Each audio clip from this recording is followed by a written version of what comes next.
We have more legendary cards, including our first ever Minnie Mouse Legendary.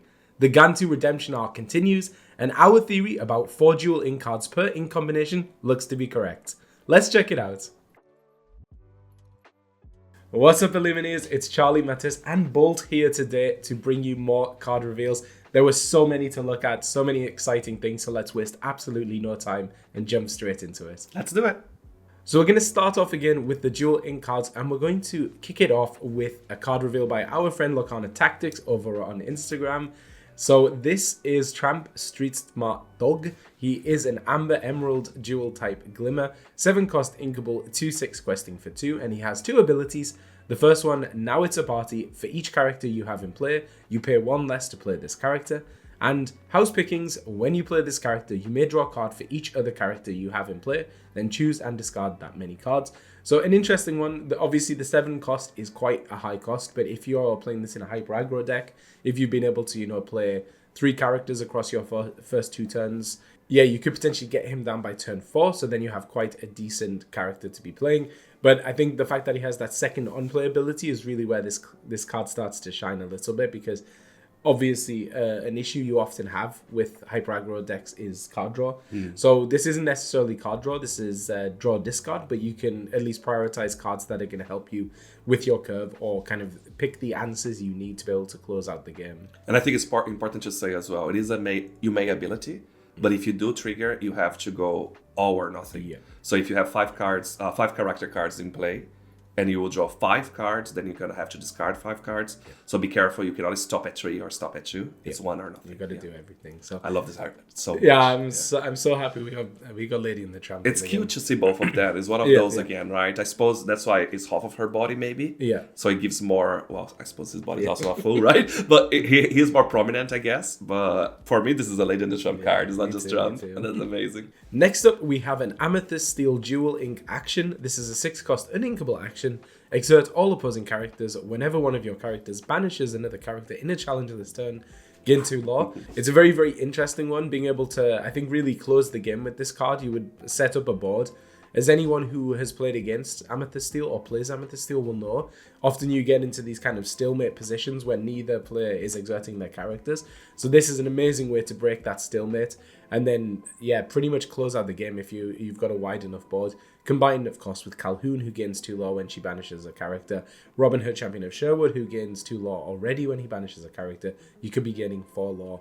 So I think this is quite an interesting one. It also, it's any time a challenge occurs this turn, so you could banish a character with something like Calhoun, and then rush in a Madam Mim Fox and use her to banish another character. It still would work. It's not just the cards that are on the board when you play this action. So yeah, I think this is a cool one. I think people are scared of this, and obviously we're all saying it had to be an inkable. There was no way that you could do a card like this. Yeah. Imagine if it was inkable and a song, a sing together song. No, stop it. So that's restoring the crown, and is bringing the ultimate end to the arc, more or less. Yeah, so more of that. Setting up Jafar's the reign of true Jafar. Power. Another dual ink card. Now we have Fidget Sneaky Bat. He is an Emerald Ruby dual Glimmer. And he is a 4-cost inkable, 2/3 questing for 2. He has evasive, and he has the ability, I took care of everything. Whenever this character quests, another chosen character of yours gains evasive until the start of your next turn. What I think is interesting about this one is he doesn't look like he's on ARCHAZIA'S Island. He looks like he's in the cobbled streets of London, which is nice. It's a change of it is a setting. bit weird, right, to think? But he's trying to go to ARCHAZIA'S Island. Someone is holding him back. Yeah, maybe that's it. But yeah, I think, of course, evasive always a very powerful ability, and being able to give evasive turn after turn, very, very powerful in this color combination. Yeah. And it's until the start of your next turn, so you can use it offensively to challenge down characters, but you can also use it defensively to protect characters, being able to protect something like, I don't know, Scarvicious Cheetah. Or so even any of your aggros from Emerald, right? Yeah. So a very cool card there. And then we're going to look at Li Shang, newly promoted. He's a Ruby Steel dual type Glimmer. 3-cost uninkable, 2/3 questing for 1 with 2 abilities. The first one is I Won't Let You Down. This character can challenge readied characters. And enormous responsibility. Whilst this character has damage, he gets +2 strength. So this is actually, I believe, the first time we're seeing an unconditional ability to be able to challenge ready characters. Something like Cinderella Stouthearted, you have to sing a song. Piglet, you have to have no cards in your hand. So he will just let you do it any time, which is a very powerful effect, I think, in Ruby Steel to have. And then, yeah, if he gets damage on him, he then becomes a 4/3 instead. So he can even take down more characters on his second go round. Paired with something like Shere Khan, you can be getting Law as well whilst doing that. Up next, we have some more racer support. This is Fix-It Felix Jr., Pint-Sized Hero, an Amber Ruby Dual-Type Glimmer. 5-cost Inkable, 4/4 questing for 2, with the ability Let's Get to Work. Whenever you return a racer card from your discard to your hand, you may ready chosen racer character. They can't quest for the rest of your turn. So on his own, he doesn't really do much, but paired with things like I Won't Give In, maybe even the big Ralph in Amber, you can be returning the racers and then using his ability. It's worth saying that it's when the card's returned from discard to your hand, so an action like Revive, which plays the character directly from the discard, would not trigger this ability. It has to be when the card returns to your hand. But always nice to see more racer support, and it looks like Amber Ruby racers are going to be a thing this set, which is awesome to see. And next up, we have Beagle Boy Small Time Crooks. They are a Ruby, a Sapphire, Dual-Type Glimmer, 4-cost Inkable, 3/3 questing for 2, with the ability Hurry It Up. Whenever this character quests, a chosen character of yours gains Rush and Resist +1 this turn, which is very cool. That's definitely a blending of those two ink colors together there. So so basically it means you play a character that doesn't have Rush, then quest with the Beagle Boys. You can then give them Rush to be able to challenge something down. So interesting one. I like it. Yeah. Let's go to see those characters joining as well, this Lorcana. And we have up next another character from DuckTales. We have Gizmo Duck suited up. He's an Emerald Steel Glimmer, and he is a 4-cost Inkable, 4/3 questing for 1. He has Resist, and he has the ability Blathering Blunderstrike. This character can challenge ready damaged characters.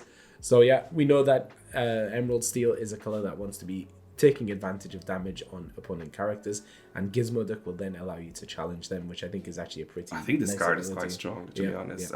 Such a good stats as well, on its own, resist and so on.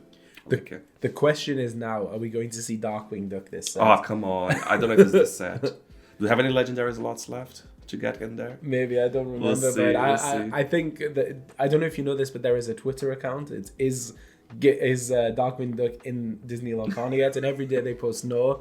And I can say from experience, when we worked on Disney Infinity, every single time they would do a poll saying which character do you want to everyone voted for that. Always Darkwing Duck. So give us Darkwing Duck, come on. Maybe it will happen. Yeah, I hope so. Another dual ink card now. Elsa Icemaker. She's an Amethyst Sapphire dual ink card, a 7-cost uninkable 5/5 that quests for 2. Elsa is a Floodborn, so she can shift in 4/4, and she has the ability Winterwall. Whenever this character quests, you may exert chosen character. If you do, and you have a character named Anna in play, the chosen character can't ready at the start of their turn. So a lot in that ability. It's very interesting. Do we have any good Anna cards? I think in Sapphire, there is the 2-cost Anna Braving the Storm, who gets +1 more for hero characters.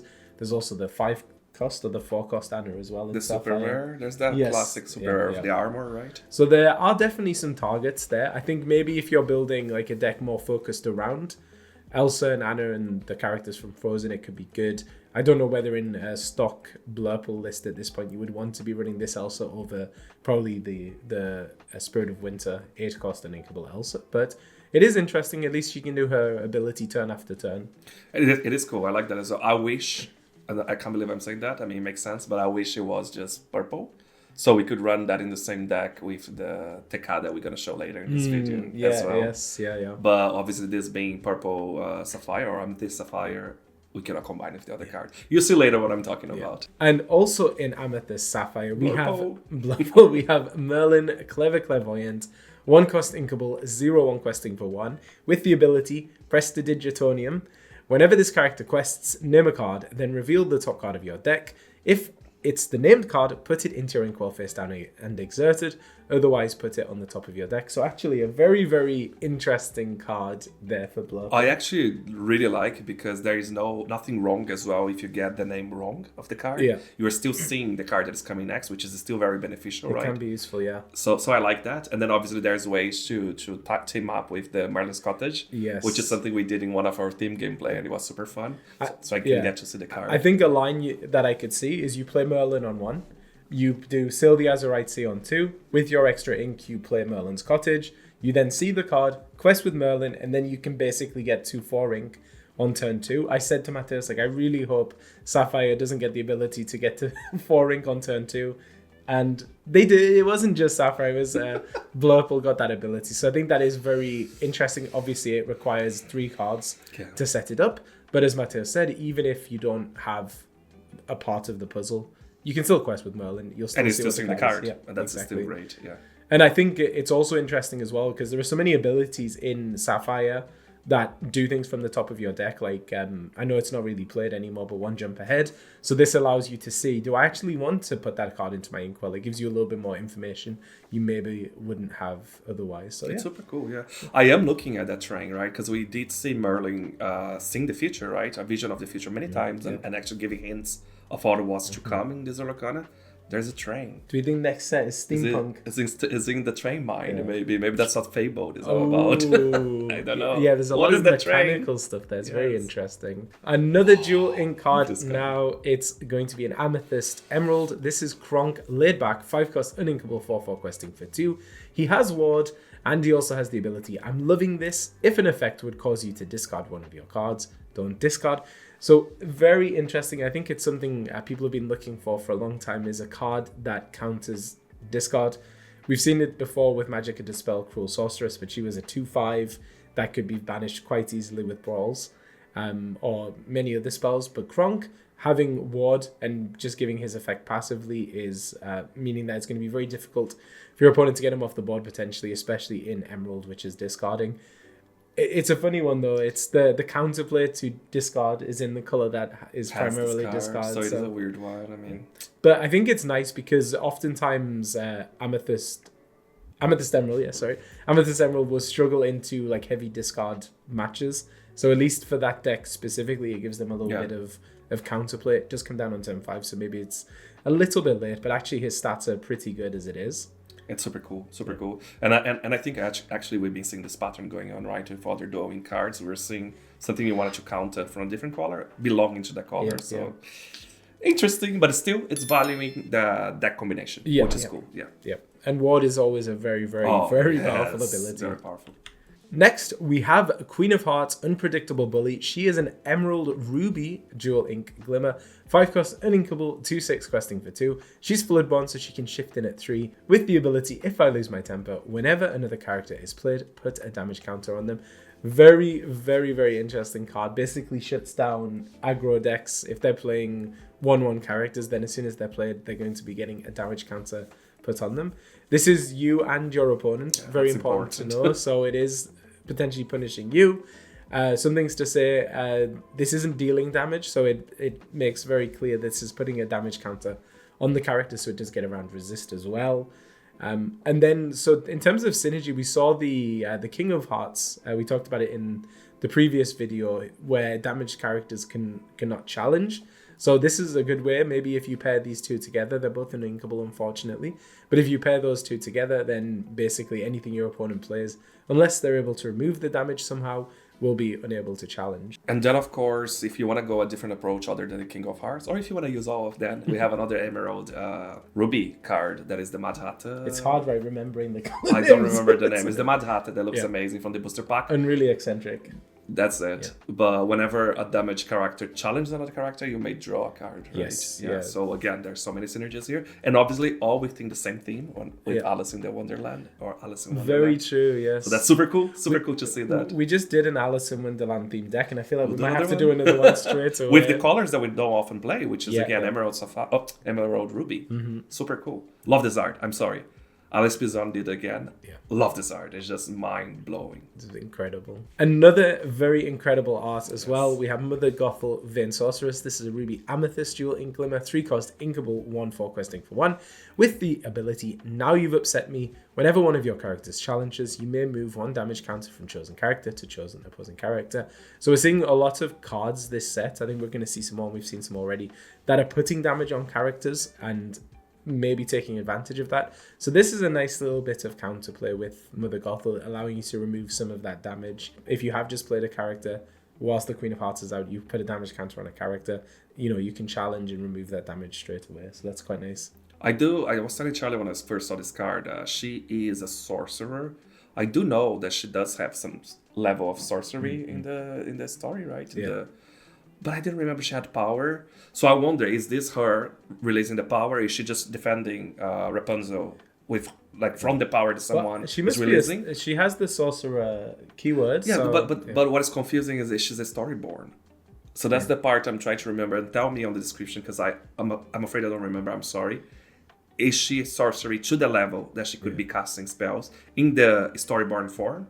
Or do we have error here already? Maybe there was a mistake and she was supposed to be Dreamborn. Mateo's already looking for the... We're going to have to watch Tangled again tonight. We will. I know that she has powers, but I never saw her casting spells. So is she supposed to be a Dreamborn? That's the question. Yeah. Next up, we have Diablo, Spiteful Raven, an Amethyst, Emerald, Glimmer, 2-cost inkable, 1/2 question for 1. He is evasive. And he also has Challenger +2, so another shift target there, of course, for everyone's favourite, Diablo. Not much to say about this one. Yeah, it's a good card. Yeah, I actually think it's quite a good card, but yeah, and it took us about 4 hours less time to reveal this than the guy who revealed it on the stream. Way more faster, so that's good. I'm sorry, I couldn't resist. So next we have Mirabelle Madrigal, Hopeful Dreamer, an Amber Amethyst Glimmer. 3-cost inkable, 1/3 questing for 1. She is evasive and she has the Singer 5 keyword. I think what's interesting in this color combination is there are very few 5-cost songs that Mirabelle could actually sing. There is a 4-cost song in Amber, Lost in the Woods. There's also Look at This Family, so potentially allows you to be able to play a 2-cost character, play a 3-cost character, and then have Mirabelle and the other characters sing together. I expect this means we might see some more higher cost songs in these colors, but I think right now the game has been quite slow with pacing out the songs, the powerful songs at least. So we'll have to see if there's anything for Mirabelle to sing. It's one of those I think is gonna get good over time for sure. It's two very strong keywords as a given, right? Evasive and Singer 5. It's just one more cards that fits within that combination, right? Yeah. Also worth saying, this art is also from the marketing materials, so booster box, booster box, and so on. So we're starting to get to see everything now. A very beautiful card nonetheless. Yes. Next up, we have a Ruby Steel Glimmer. This is Mulan, Imperial General, a 7-cost inkable, a 5/6 questing for 2. Mulan is Floodborn, shifting in at 5. She has evasive, and she has the ability Exceptional Leader. Whenever this character challenges another character, your other characters gain. This character can challenge ready characters this turn. Very, very good ability for Ruby Steel. This is a deck that wants to be challenging characters. Your opponent can often get around that by not exerting their characters. So you have to add actions like One Last Hope and things like that to be able to challenge ready characters. But Mulan will basically allow you, all of your characters to do that. That's the thing. Yeah. It's literally all of your characters can then challenge that turn. Yeah. So I still don't know how viable Ruby Steel is going to be. I think it's gonna be a contender for sure. And Mulan is definitely going to be a big important piece of that deck. She's evasive. Let's not overlook that. She's evasive. She's evasive. She has 6 willpower. She will last for a while, even if you're singing songs, hitting her with different ways, right? She's strong. She can last. It's just how fast you can make that happen. I think that's the bigger question. And I think it's going to be interesting because there's already a very strong Mulan in Ruby. So now if you're playing Ruby Steel and you play a small Mulan, it's going to be a prime target to be removed. There is a 1-drop. 1-drop? There are plenty of Mulans in Ruby, we know, so they're all going to be perfect targets to shift. It is amazing. Yeah. And I honestly, this is so... The art, the movement, right? It's just so beautiful. So well done. Good job, Hoken. Yeah. Next up, some more support for racers. We have King Candy, Royal Racer. He is an Amber Ruby Dual Ink Glimmer, 4-cost uninkable, 2/2 questing for 2, with the ability Sweet Revenge. Whenever one of your racer characters is banished, each opponent chooses and banishes one of their characters. Other racer characters. That's very important. The other. Yes, yes. I don't know if I said other. You didn't. I did. I read and I missed it, but there you go. But basically, if you are playing a racer deck, it does mean that you can basically turn your other racers into Be King Undisputed, Lady Tremaine type effects with King Candy. So I think that's actually very, very interesting. Of course, it is kind of pushing you into the Ruby Amber colors, which I think is most of the races are in Ruby, but we did also see the Amber location, the Sugar Rush. And some of the racers as well, I think, right? There's a couple. Yes, and the set as well. We're going to be showing some more. What is cool is that it's each opponent, so it is for multiplayer. If you're playing against a lot of people, that affect takes place. And obviously King Candy is coming with the Racer classification, King classification, Villain classification. So everything you could dream for, he has it here. Very interesting. Another card for Ruby Amethyst here. We have Tekka Elemental Turret, a 10 cost inkable 12/12 questing for 3.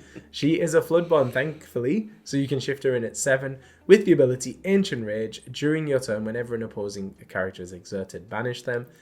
A lot of information here. Actually, a lot of information. Do you want to start? No, I'm just. I think it's important to say whenever an opposing character is exerted. Yeah.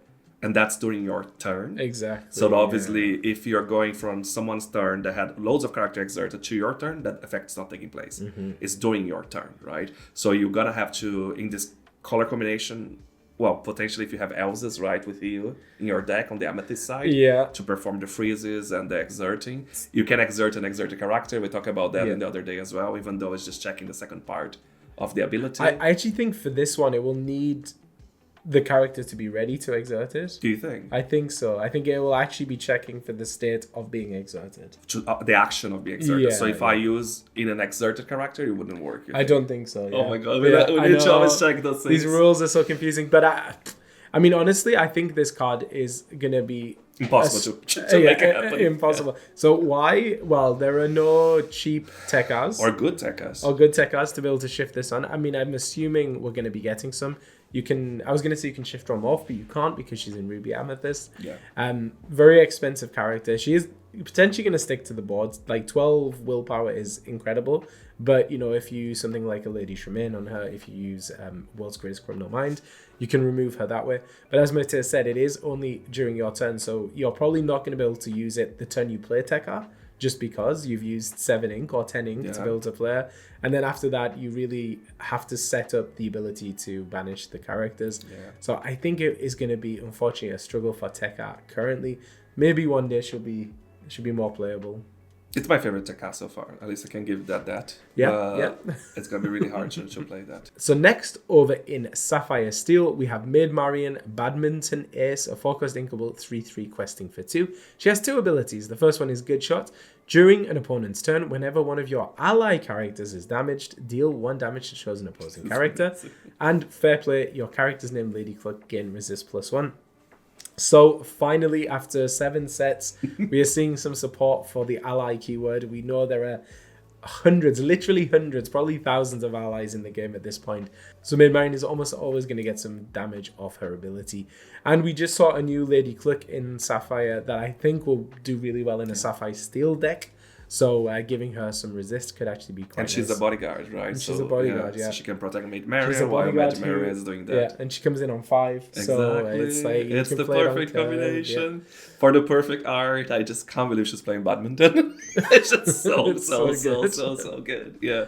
I love this card so much. I love this card as well. And then last up for us in our dual ink cards, we have Pete, Space Pirate. He is an Emerald Steel dual ink card. 6-cost, inkable, 5/5 questing for 2. Such a mouthful now every time. I know. Every time I have to remember. There's additional things to say. But you're doing well. Carry on. So he's a shift 4. Yeah, he's a shift 4. Flipper, so you can shift it at 4. And he has the ability Frightful Scheme. Whilst this character is exerted, opposing characters can't exert to sing songs, and your pirate characters gain resist +2.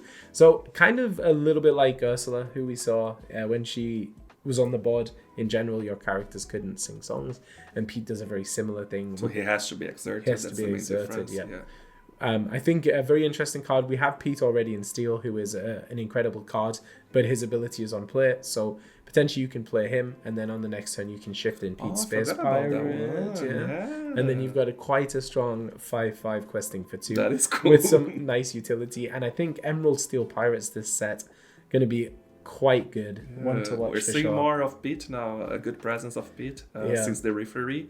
And obviously, again, just a quick note, if you don't know, you can still play. You can still hardcast songs. Yes. You just cannot exert to sing a song. So he's only stopping the singers. And we're going to see a Steel card later on, which I think has some fantastic synergy with Pete. It does. So we'll talk about that. But for now, we'll update the tracker. We'll drop all of those cards in. I think our theory that there are going to be 4 cards in each ink combination is looking more and more likely by the day. I think we got it right. 24 single inks. Yeah. and 60 cards in total, dual ink. We don't know the enchanteds yet, sorry to cut you. We don't know the enchanteds. Maybe we have a plenty of enchanteds on dual ink. I'm guessing only 3, but we'll find out more. And I don't think we have locations either this set. Yeah.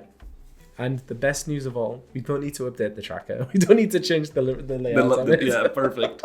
So with that, we'll go on over to Amber.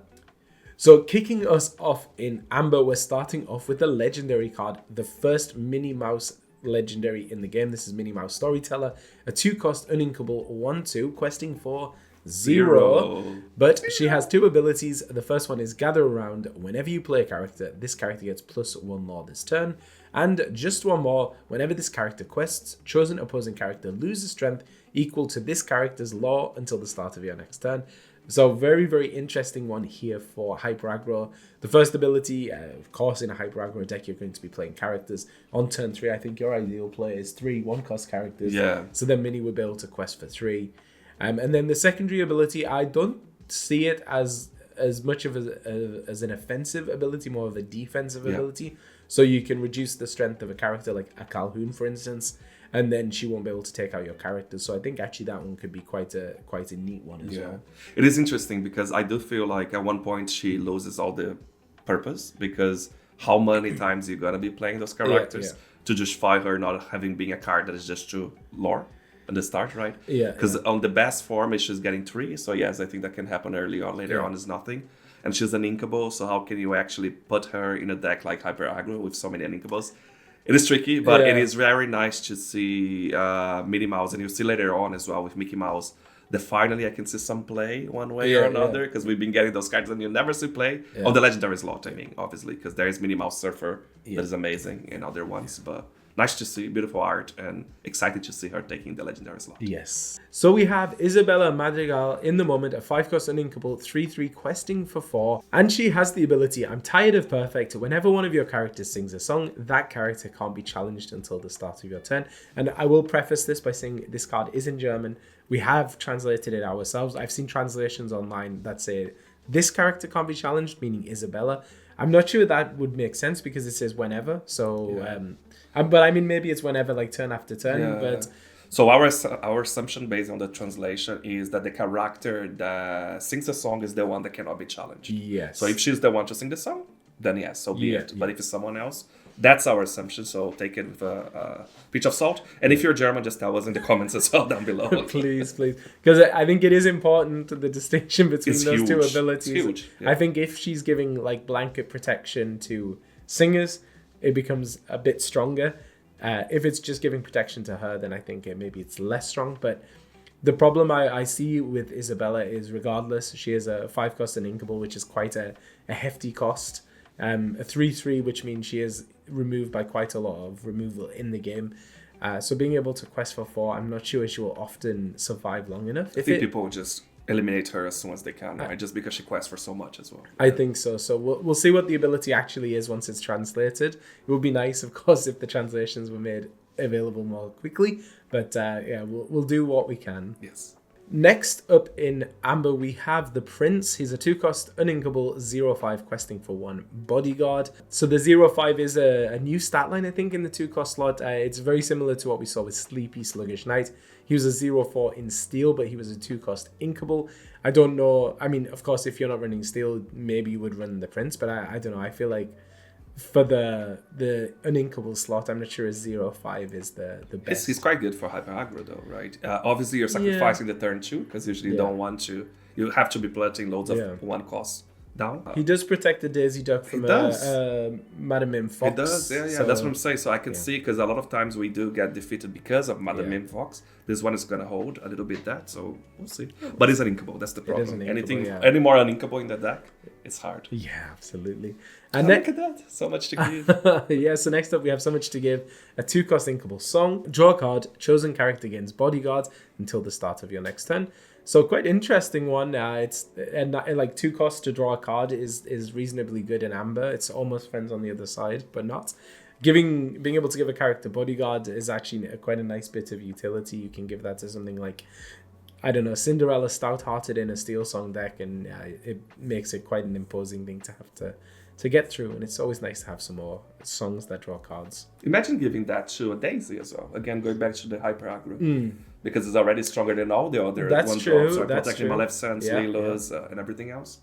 I like that. Yeah. And you're drawing a card. You're drawing a card, always good. I can sing with the Donald Duck Musketeer. Yeah, you can sing with Simba Bodyguard as well. everyone. Yeah. And then next, another one for Hyper Aggro, we have Coda. Here's a 3-cost inkable 2/2 questing for 3. Vanilla, but actually very good stats for a 3-cost. Like the questing for 3, very, very good. We obviously have Pinocchio, a 2-cost uninkable who quests for 3, but he's a 1/1. So I think Coda is kind of an upgrade there.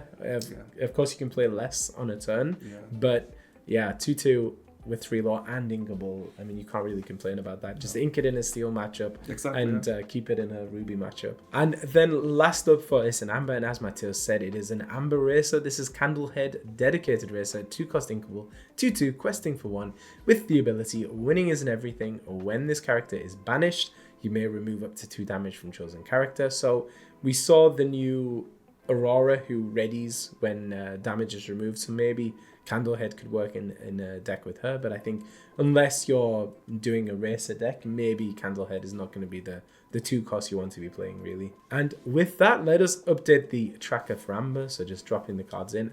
I have to give it more time because I realized sometimes it's too quick, but hopefully that's enough. Just look at Bojo, he dances. That's probably enough. Yeah, and now we'll go on over to Amethyst. So starting us off in Amethyst, we have Treasure Garden, Foreboding Sentry, a 3/3 questing for 2 with the ability Untold Treasure. When you play this character, if you have an illusion character in play, you may draw a card. So a little bit of card draw for people building those illusion decks. Reminds me a lot of Dolores Madrigal. Same stat line, she relies on your opponent having an exerted character in play. So it's arguable which one's better. One requires you to have something, one requires your opponent to have something. So yeah, I definitely think depending on the type of deck you're playing, you will determine which card you choose to use. I think it's exactly, it depends on your deck, but it's probably more often than nothing that Dolores will trigger easier in that case. But obviously if your deck is full of illusions, that makes sense. I love the art so much. I love seeing the other illusions flying around. Super, super cool. There's actually the carpet. So maybe we'll see the carpet illusion and maybe we'll see the Abu. So maybe Abu and the carpet will still come as illusions. Raj is there as well, so we shall see. So we have Kenai joining Coda. He has Magical Bear, a 3-cost inkable, 1/4 that quest for 1. He has Challenger +2 and Wisdom of his Story. During your turn, when this character is banished in a challenge, return this card to your hand and gain 1 lore. He's amazing. It's a really interesting card. Yes. First of all, I have to appreciate the art. It looks incredible. So beautiful. The effect is quite interesting. It makes him kind of like a reverse of the White Rose. Of course, it's only during your turn, so that's kind of where the challenger starts making sense. So on your opponent's turn, if he's banished, you're not going to get anything. But you could play Kenai, use him to take out an opposing Madam Mim Fox, for instance. And then when he's banished, he's going to be returned to your hand. And you're going I suppose it makes sense because Challenger is only in your turn as well, right? When you're challenging, so it's just giving you that additional +2. But I did not notice that before, so I'm not as excited anymore. But I do like it still. I'll be curious to see what people are able to cook up with this one because I think it could catch people by surprise. It's a good willpower, to be fair. Yeah. I'm going to say that thing I always say. I wish I had Rush. I do as well. But then maybe it's too powerful. You're way too powerful. Up next, we have the first of 3 coil cards revealed by friend of the channel, Enchanted Kim, over on Instagram. Definitely go and check her out. She did an amazing reveal. We have Amethyst coils, so kind of like the Chromacons and the spheres. We now have coils, which are a new item type in Lorcana. This is a 3-cost uninkable item with the ability Magical Touch. During your turn, whenever a card is put into your inkwell, you may move 1 damage counter from chosen character to chosen opposing character. So again, if we have cards like the Queen of Hearts who are forcing damage on your characters when they're played, maybe something like the Amethyst Coil, a way to be able to be removing that damage, could be something that becomes playable. But I think a card like this depends on the metagame. Like a 3-cost uninkable item, just doing this I don't think is particularly strong. We already had the Rose, right? The Magical Rose did a very similar thing, and it wasn't really a card that saw much play. I think what is interesting here, and I say that for every of this type of effect, I think it started 2 sets ago or whatever, whenever a card is put in your inkwell, that's very strong. Having those true, passive effects, that is for something you're always going to do most of the time. And it's whenever. Yeah. So if you were to ink twice, you can do that twice, right? Yeah. So that's super cool. But I find the 3 uninkable very hard to for what it is to justify. So I'm not sure. It's a cool concept though. Next up, we have Kashkim, Ancient Ruler, a 3-cost inkable, 4/3 questing for 1 vanilla. I think very exciting to see more Atlantis cards getting added to the game. The 4/3 stat line is actually, it's quite a good stat line on a 3-cost character. In sealed, in draft, definitely a card that you might want to get a hold of, just because he's going to often be making unfavorable trades for your opponent, which is always very, very helpful. Not much to say, I think, otherwise. Yeah, it's just interesting. Yeah, it's so empty, right? The field with text and everything. Because even the lore is so small, it's almost like an empty card. It's really cool. And then last up for Amethyst, we have This Is My Family, a 2-cost uninkable song. Gain 1 law, draw a card. I think a very interesting one for aggro decks. Similar to Gathering Knowledge and Wisdom. Gathering Knowledge and Wisdom is a 2-cost action. Also an inkable, gains 2 law. So this is a song that could be sung by, your Simba bodyguard. Could be sung by a Cinderella as well. Gaining 1 law, drawing a card. I think a pretty decent ability overall. It's a trade, right? Where you're like, is it worth it for when you're trying to close the game? Especially in hyper aggro, if they gather knowledge, you gain that additional lore. It makes a huge difference. I lost so many times by 1 lore, but at the same time, you're getting a new card and you can sing. Yeah. So I think I would replace maybe gathering knowledge. I cannot add more uninkables. It's gonna have to be a replacement. Maybe it's a 2/2. Yeah, exactly. Because I think the problem Gathering Knowledge and Wisdom is like a dead card early on, because you want to be progressing the board. Whereas This Is My Family, you're progressing your win condition of gaining law, but also drawing cards. And we said, right, you could sing this with your Simba bodyguard. Yeah. He isn't questing, but you're gaining the law and drawing a card. So I think it could actually be quite a nice And he quests for 1, so you're getting that 1 questing in the same time. Yes, 2 of this, 2 of Gathering Knowledge, and we're good. That's your split. And all right, so let's drop those into the Amethyst tracker. And once more, giving them a little bit of time to fall in. There aren't that many in Amethyst, but there we go. That should do it. And then before we go on to Emerald, we're going to give a quick shout out to the sponsors of this video. Heavy Play. Heavy Play have their Equip Mag system, which allows you to attach your deck box to your dice box and your playmat, which make it super easy to switch between tables, which we were doing a lot during our set championships this previous weekend. And they also have their curve sleeves, so you can shuffle much easier, in my opinion. And it also helps you make sure that none of your cards are upside down, because you definitely don't want that when you play.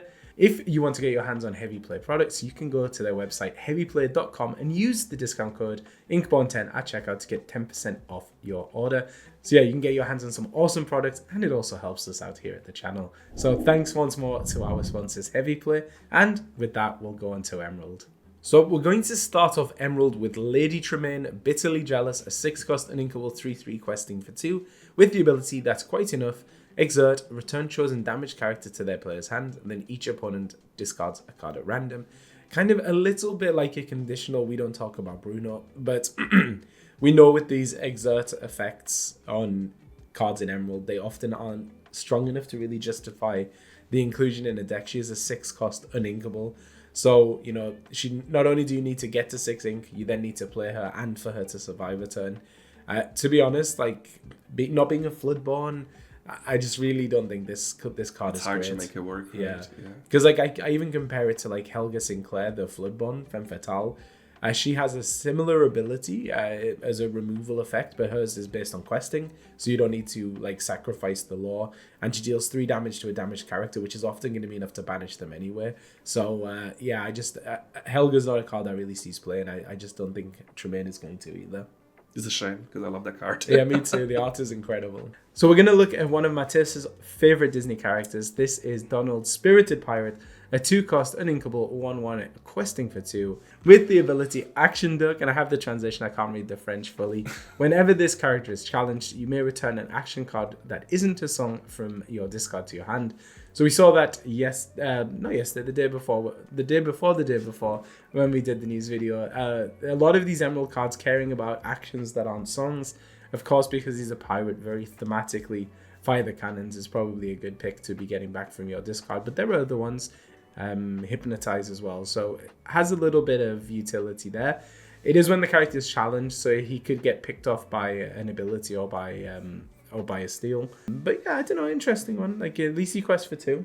It gives me such a Daisy Ducks vibe from the previous set as well. Even like it looks like they're daring the sheep. I know that's not the case, but it's so good. So good. Yeah. You know what? In an Amethyst Emerald deck, you could get like Gathering Knowledge and Wisdom back from your discard, which could be cool. So that is true. Yeah, if you want to play like an aggro version of that. And another one of Mateus's favorite characters. Who do you prefer, Yzma or Donald Duck? I have to be. Well, Yzma is my favorite villain. Yeah. Okay. And Donald Duck is my favorite character. So yes, we have Yzma, Exasperated Schema, 2-cost Inkable, 2/2 questing for 1 with the ability How Shall I Do It? When you play this character, you may draw a card, then choose and discard a card. Interesting ability in Emerald. This is an ability we mainly saw in Steel with like Cinderella Knight in training. Exactly the same stat line, but now being given to Emerald.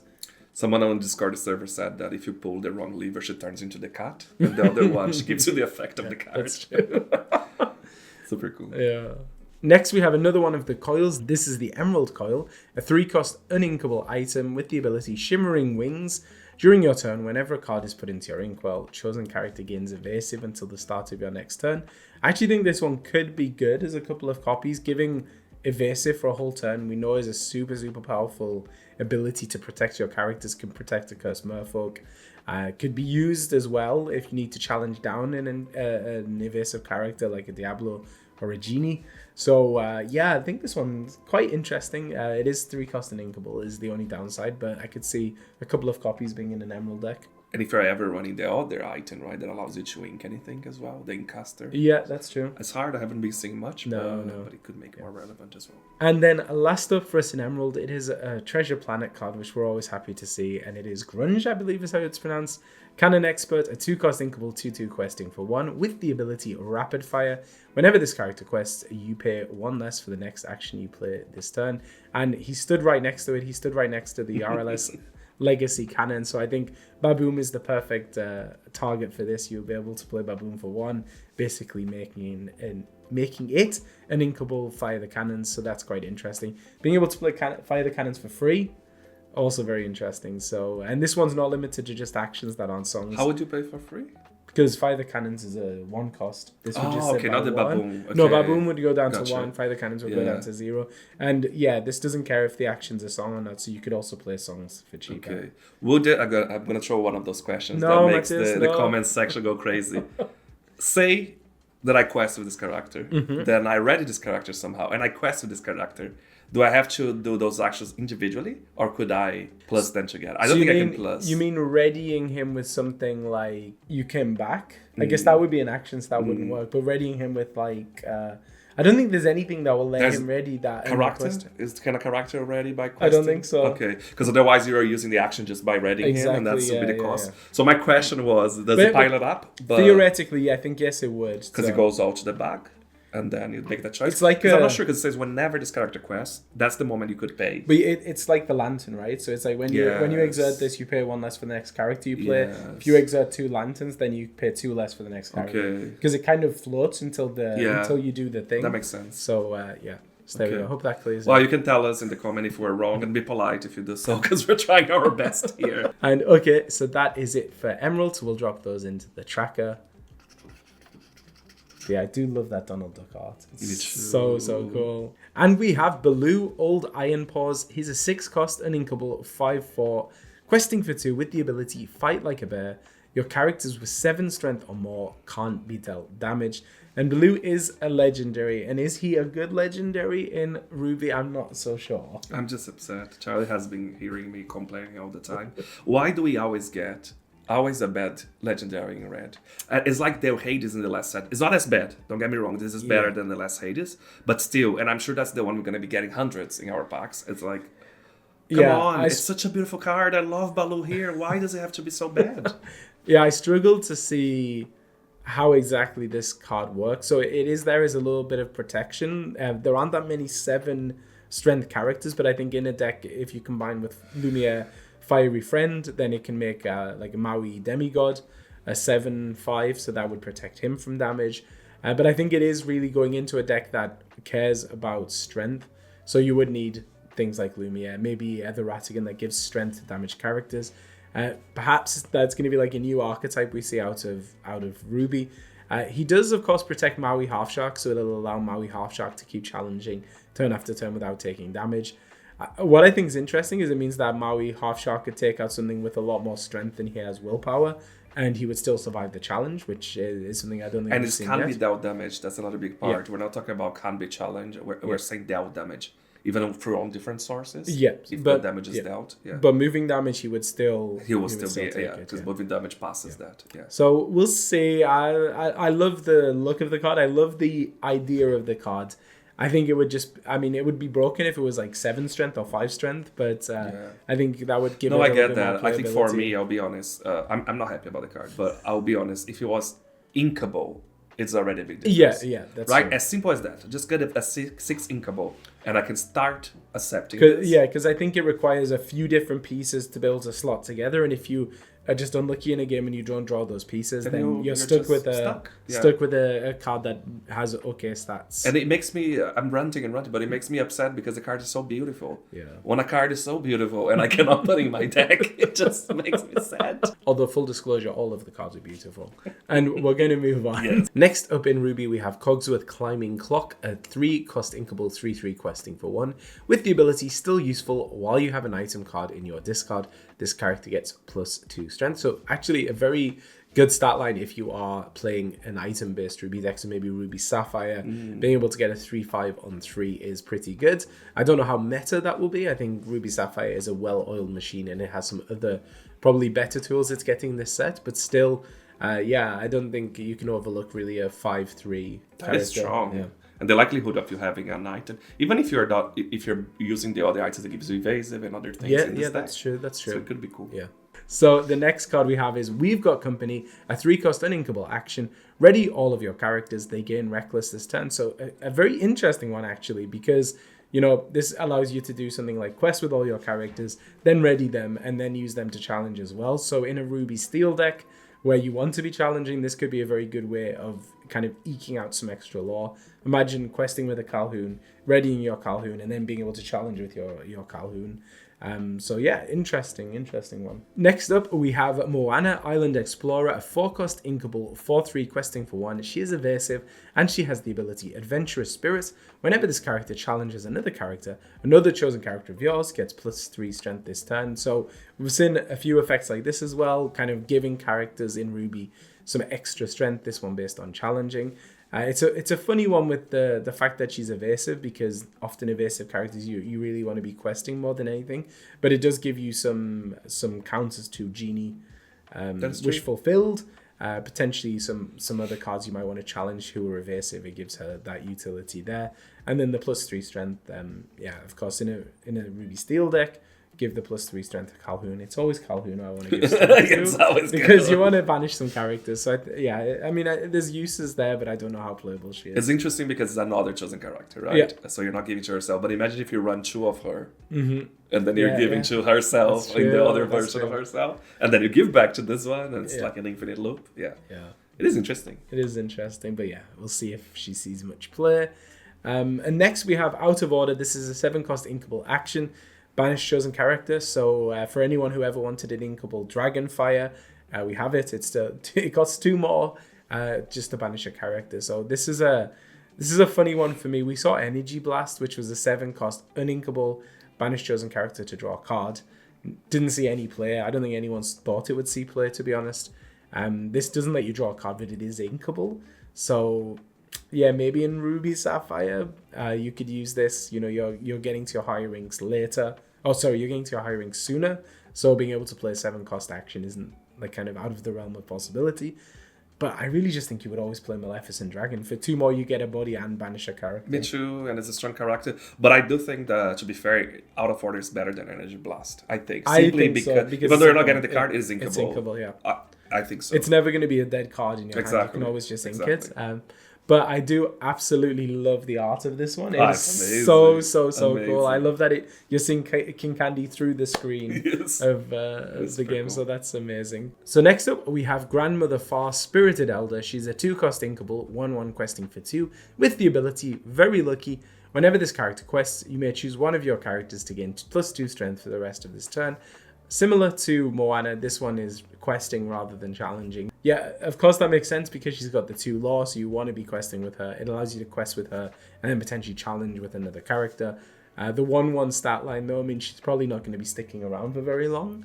But yeah, I don't have much else to say. I think the setting of the card is hilarious. It is amazing. With her like going through all of the obstacles, and dodging the card reveal from blades. Gaetan, yeah. It's amazing. Yeah. You have to watch it. He always does the best reviews, honestly, so go check it out. Yeah, he actually had ARCHAZIA'S, who's the artist of this, explaining the process around how they did this card, and And obviously he dressed as grandmother Pa as he would, so go watch it. It's not happy, fantastic. getting, so check it out. Last for us in Ruby, we have Cyborg, Invasive Enemy, a 2-cost inkable 1/2 questing for 1 with the ability Hive Mind. This character gets +1 strength for each other character you have in play.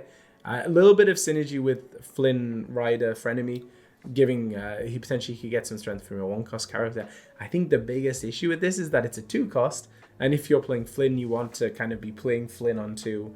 Do you really want to be playing the Cyborg on 2 and then Flynn on 3? I'm not so sure, but yeah, I mean, maybe by turn 3, if you've got a 1-cost character, a 2-cost character, and then you play this and another 1-cost character on 3, then you've got a 4/2, but yeah, I don't know. I'm just not convinced by this one. And so that is it for Ruby. So let's drop Cyborg and everyone else into the tracker.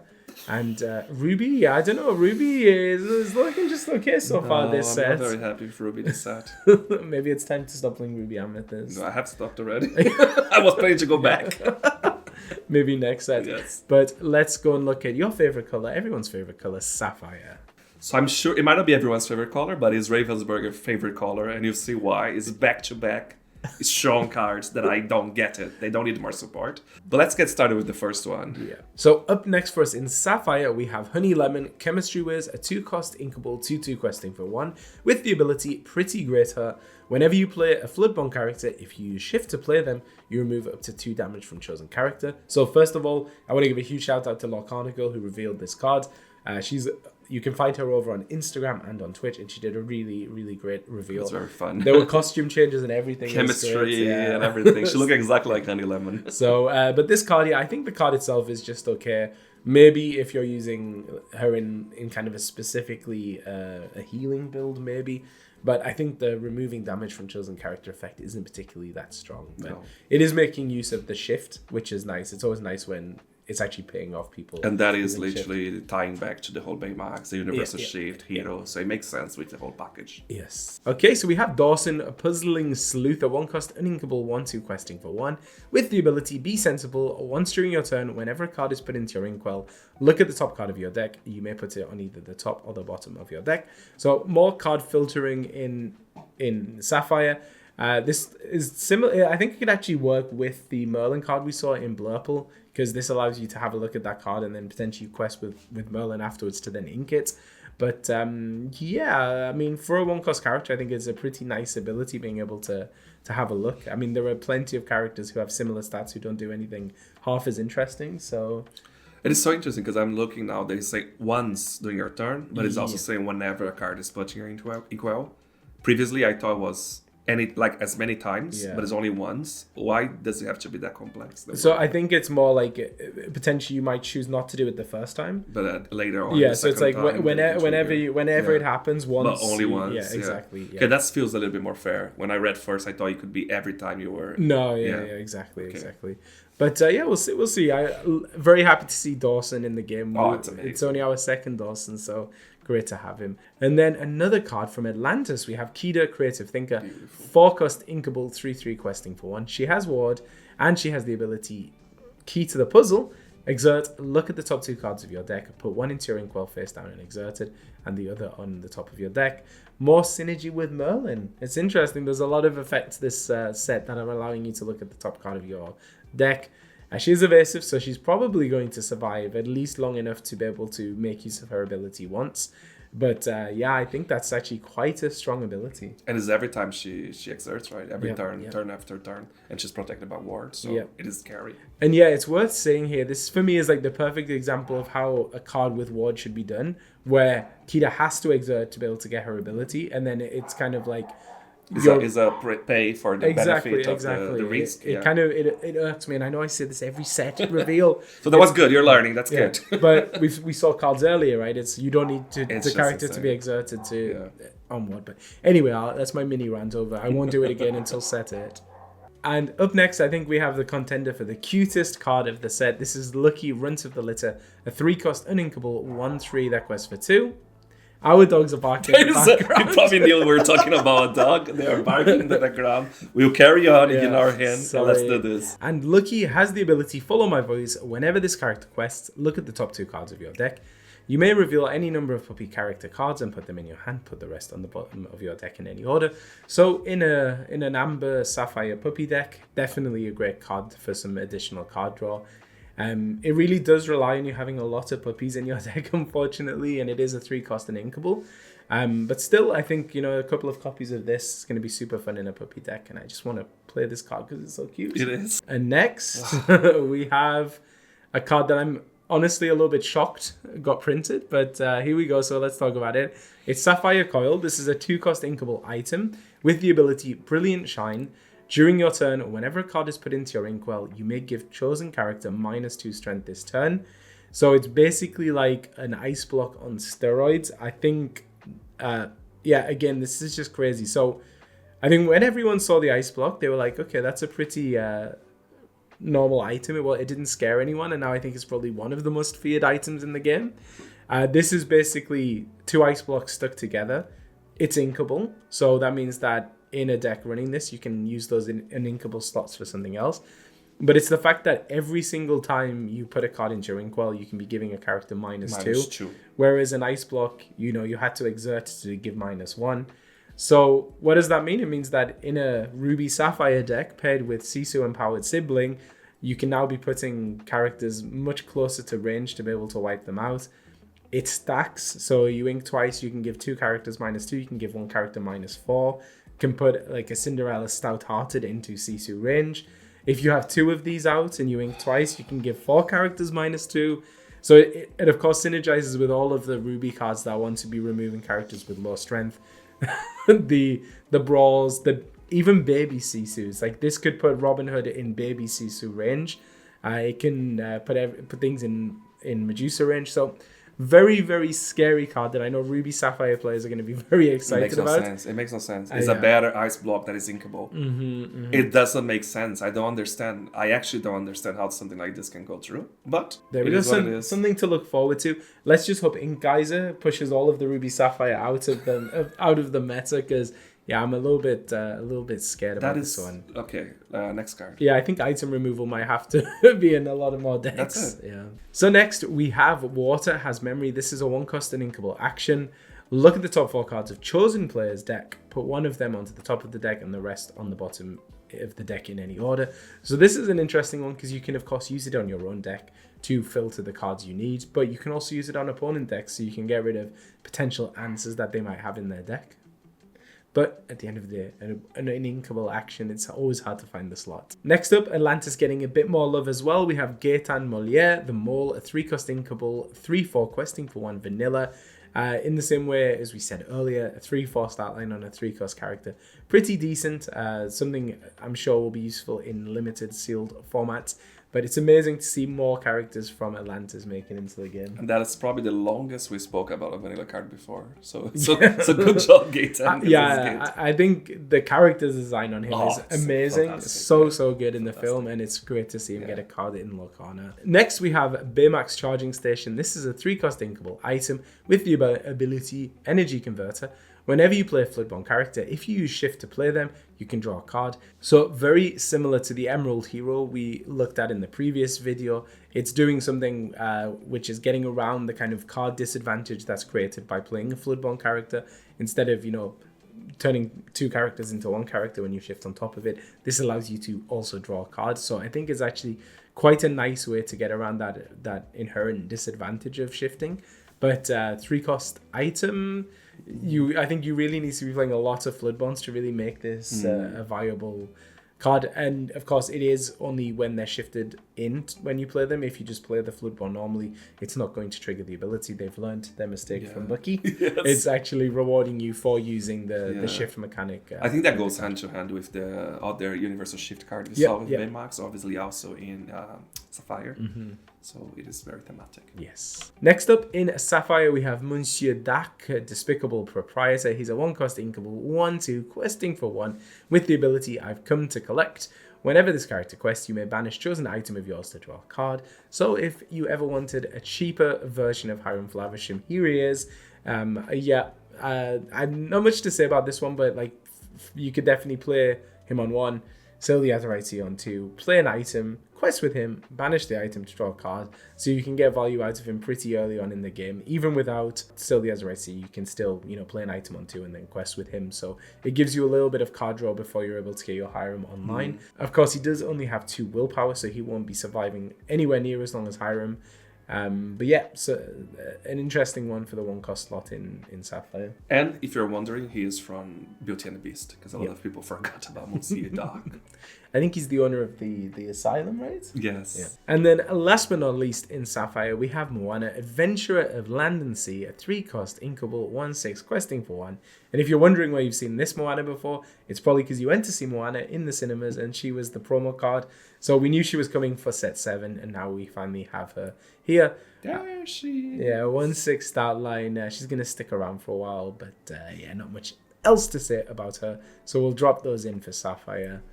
Sapphire looking very scary. I feel like Sapphire always looks scary. For the past 2 or 3 sets, it's just that's it. We're all going to play Sapphire. I refuse. Steve Warner did say when he was on Hobbies and Happiness that he loves Sapphire. So come on, I think you need to at least be fair. Just do more balancing. Now that Brendan DeCandio is going to Ravensburg, is he against Sapphire? Well, he's an Amber Steel player, so hopefully we'll see more Amber Steel support. Come on. And then we're going to go over to the final color, Steel. So first up in Steel, we have Bagheera, Guardian Feline, a 5-cost inkable, 4/3 questing for 2.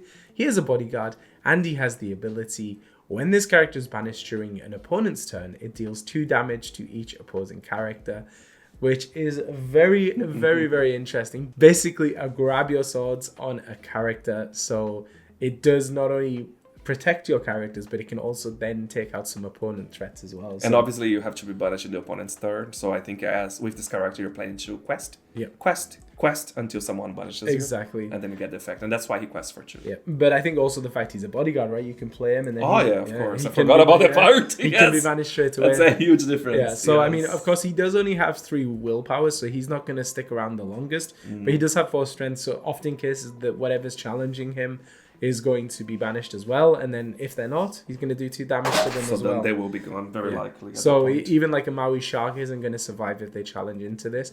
I think the challenge with Bagheera is going to be finding the right time to play him. You're really going to want to set it up so your opponent has a few characters on board, play this, and then it's going to put them in a very, very tight spot. So yeah, I'm actually really hyped about this card. It's amazing. I think Steel is doing really well as well. Yeah. And then over to our second legendary in Steel, we have Mickey Mouse Inspirational Warrior. He is a 2-cost and inkable 1/1 questing for 1 with the ability Stirring Spirit. During your turn, whenever this character banishes another character in a challenge, you may play a character for free. So that's another legendary Mickey that potentially can help you get characters into play for free. The other one, obviously, Mickey Mouse Trumpeter, a card that I think everyone was hyped for, but it's just never been able to make it work, really. I think this Mickey has the potential just because it's based on challenging rather than exerting. But I think in order to really get him to work, you are going to need to combine him with something else.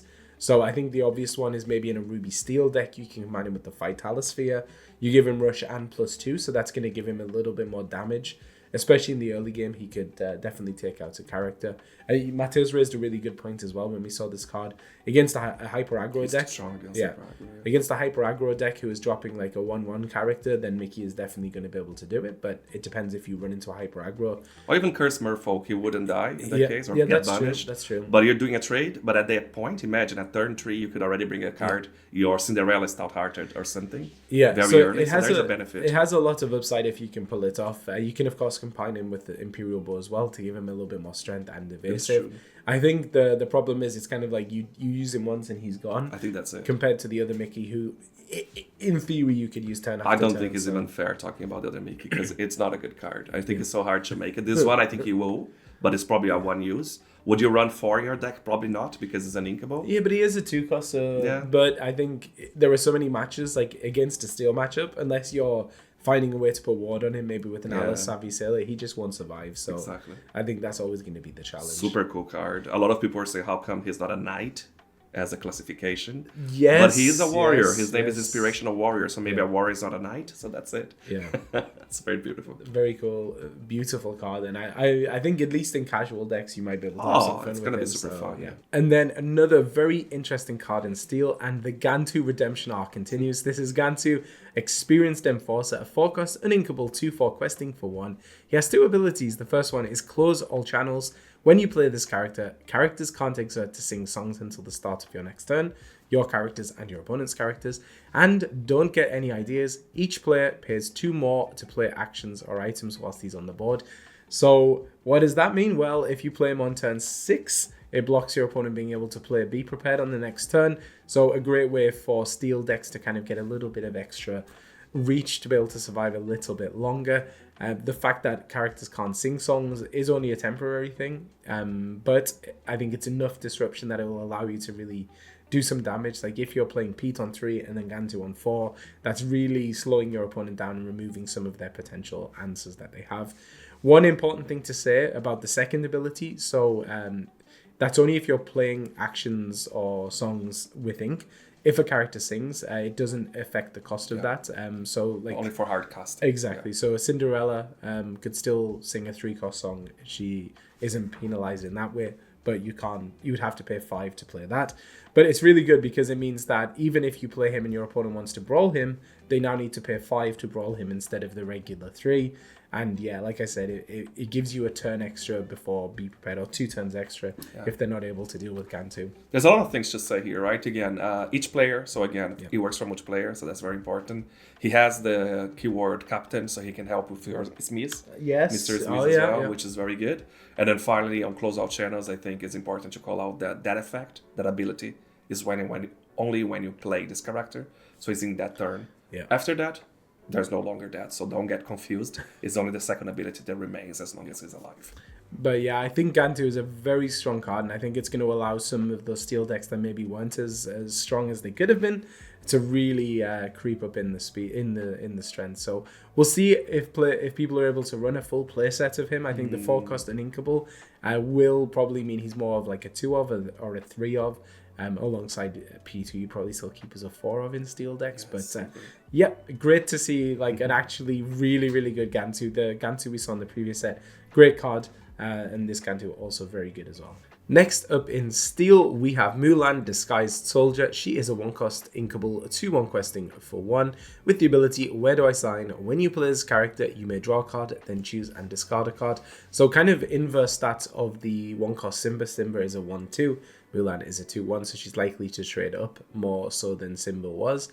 And is a potentially really nice shift target for some of the Floodborn Mulans. We have the one that we've seen this set, and also the old Ruby Legendary That's very Mulan. true. I love this art so much. It's amazing, yeah. And then next we have Helga Sinclair, Tough as Nails, a 2-cost uninkable 0/4 questing for 1. Helga has Challenger +3 and the ability Quick Reflexes. During your turn, this character gains evasive, so actually a very nice counter to the legendary Diablo in Steel here. Diablo fallen out of the meta a little bit, but if he does return, then in Steel, this is a very good tool. Next up, we have Restoring Atlantis. This is a 5-cost uninkable action. Your characters can't be challenged until the start of your next turn. So in the same way Gantu is kind of disrupting your opponent's plans, this is another card that is doing the same kind of thing. Protecting your characters, letting them survive another turn. The fact that it's applied to your characters, so it's not opposing characters can't challenge, it's your characters can't be challenged. So even if your opponent then follows up with a rush character, they still can't challenge your characters. So it's interesting in that sense. I think the fact it's a 5-cost uninkable action is maybe where it will struggle a little bit. Yeah, it's a tricky one. It's so late as well, but I don't know. Yeah. I do know one thing though. This is the best review I've ever seen.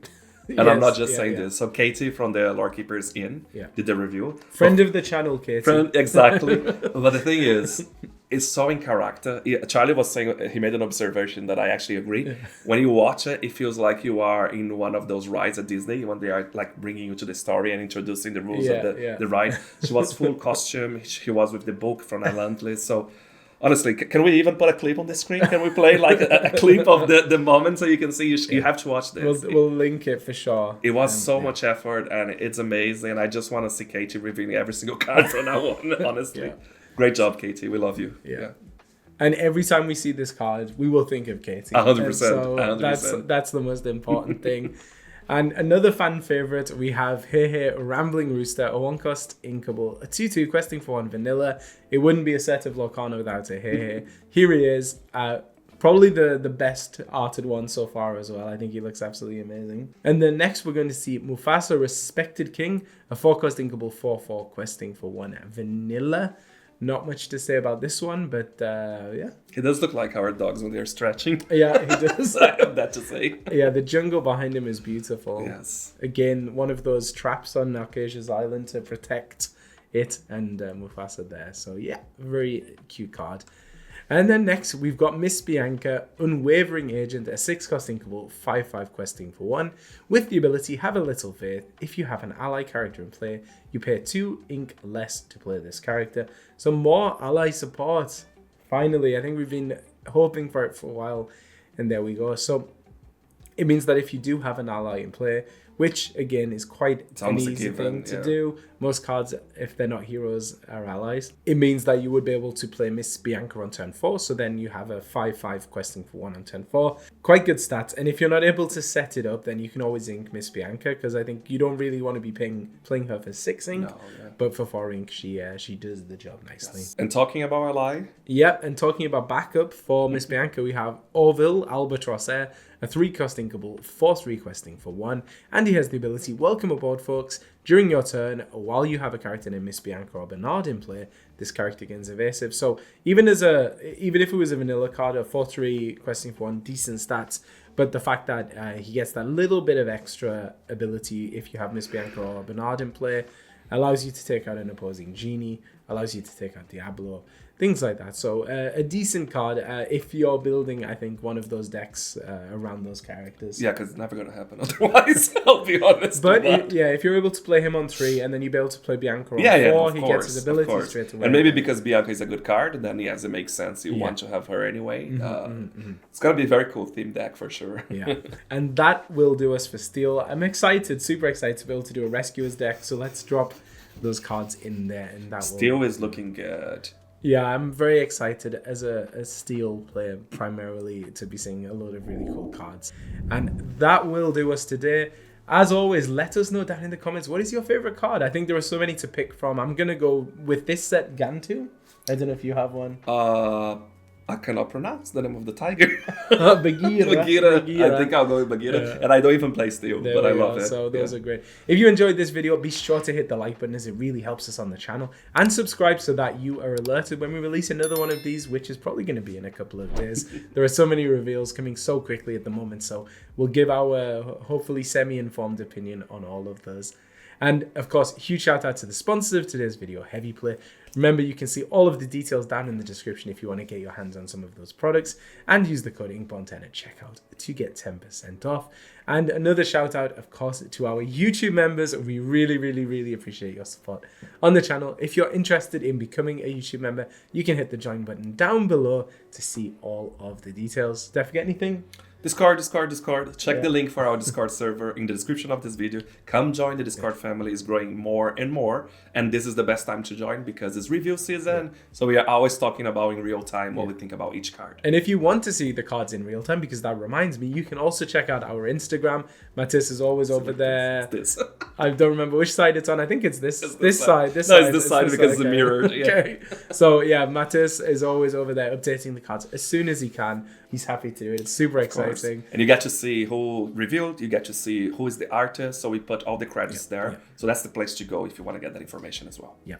And I think that might be everything. So until the next batch of card reveals, we hope you've enjoyed. And of course, as always, Happy questing!